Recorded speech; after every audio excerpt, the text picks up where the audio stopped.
Ngayong Semana Santa 2026, inaasahan ng pagdagsa ng mga biyahero at turista sa iba't ibang pantalan, terminal at mga dalampasigan sa bansa.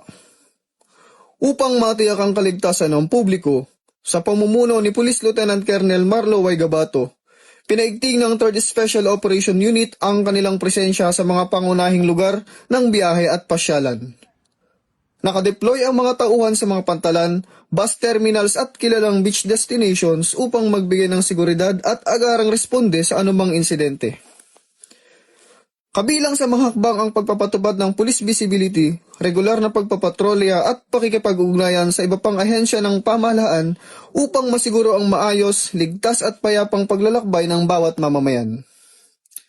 Pinapayuhan naman ang publiko na manatiling mapagmatsyag, sumunod sa mga alituntunin at agad i-report sa mga otoridad ang anumang kahinahinalang aktibidad. Sa patuloy na pagtutulungan ng pamahalaan at mamamayan, inaasahan ng isang ligtas at maayos sa pagunita ng Semana Santa ngayong taon.